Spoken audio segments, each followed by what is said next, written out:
Hello everyone. On behalf of Team Grade T, I Priya Rani with my teammate Tanu Singh are going to give you an information on strategic analysis of landmark company, which include quarter 5 forces analysis and the SWOT analysis. So I would like to start my discussion with the basic concept of quarter 5 forces analysis. It is a method for analyzing competition of a business, and this framework was associated with Michael E. Porter and is first published in Harvard Business Review in 1979.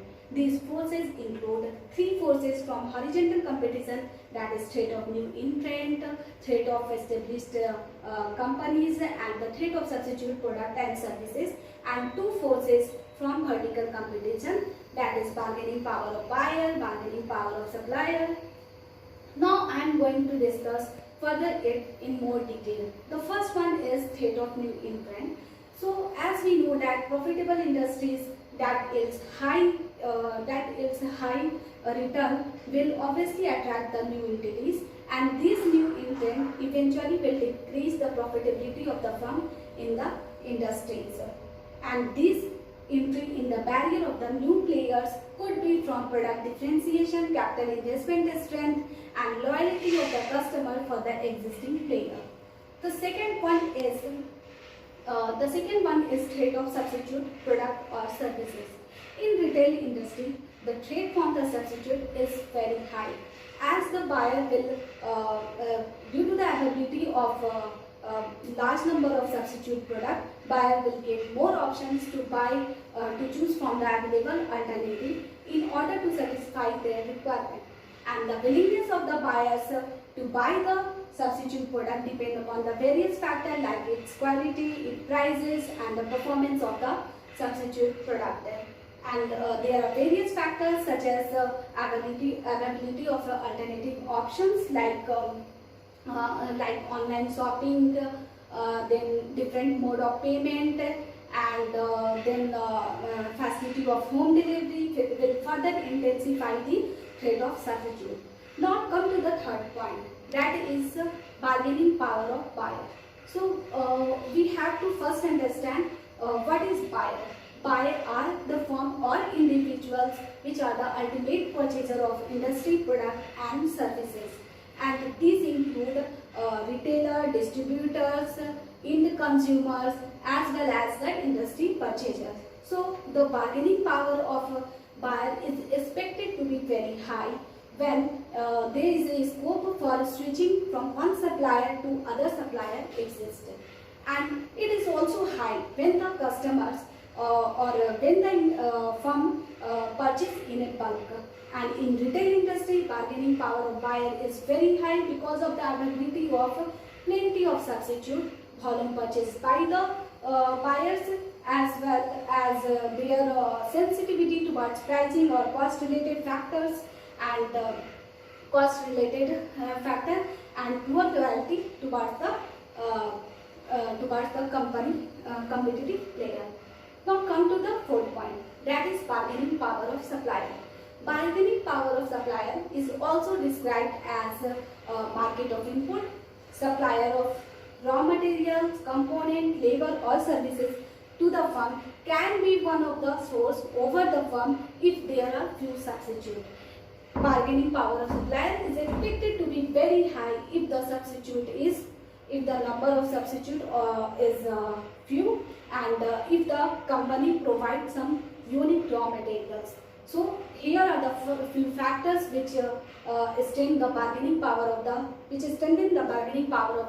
supplier, that is uniqueness of the product, quality of the product offerings, and its pricing obviously.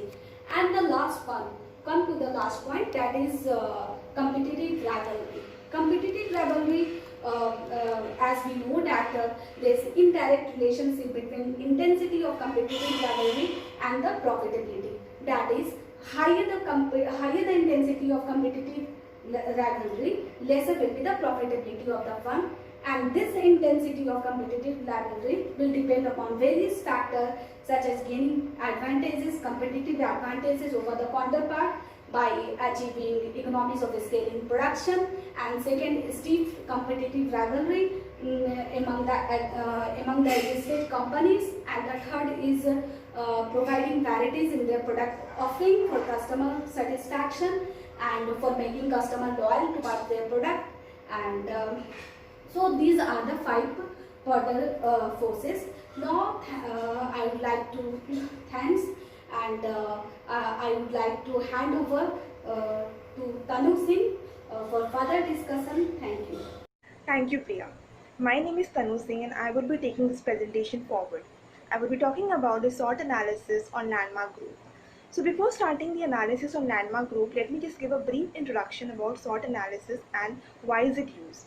SWOT analysis is nothing but a technique which is used for assessing the major four aspects of any business or organization. And those four aspects are strength, weakness, opportunities, and threats.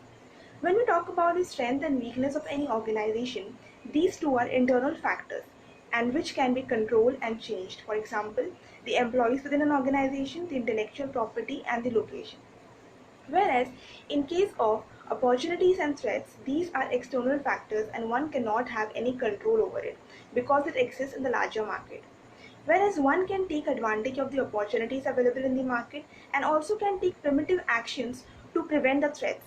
For example, the competitors, the changing trends of consumers, and also the prices of raw materials. Now let's talk about the strengths of landmark group. What are the strengths of landmark group? First of all, as of 2020, landmark group is one of the leading brand in retail and lifestyle sector.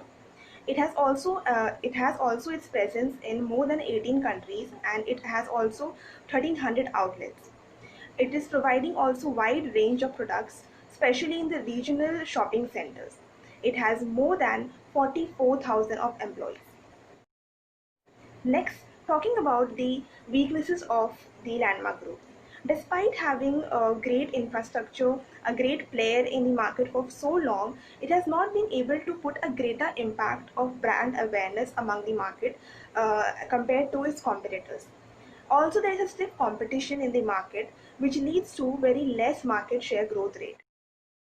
Let's talk about the opportunities which Landmark Group have. Landmark Group has already had its presence in retail sector and hospitality. So now Landmark Group can diversify its brand into some other categories such as food category, which is also a growing consumer demand. Next, it can also have a tie-up with real estate properties which will give them an edge over its company performance. And lastly, they can also go for global expansion, which will be very helpful for the spread in worldwide. Now talking about the threats of Landmark Group which they are facing now and would be also facing in future. First one would be the rising real estate prices, which is another concern for Landmark Group. Next one is the wide range of products available for consumers. In the retail sector, there is a high competition, which is again a threat for Landmark Group. Next, lastly but not the least, the COVID-19 pandemic, which has hit globally, and it has impacted most of the sectors such as retail as well as other sectors. Some of the impacts are like the changes in the supply chain management also led to inventory pile up, etc. Now I would like to conclude by talking about some of the future aspects of Landmark Group. Landmark Group can go for global expansion, which will help them to spread worldwide. Also, they can do some strategic changes because there has been a drastic change in the consumption pattern of consumers due to COVID-19. So, managing the supply chain will be another factor for increasing the consumer demand and spreading worldwide. Now, I would like to thank Professor Chandrakant for giving us this opportunity and my team members who have helped me in collecting this data. I, Tanu Singh, would sign off in behalf of Team Revati. Thank you.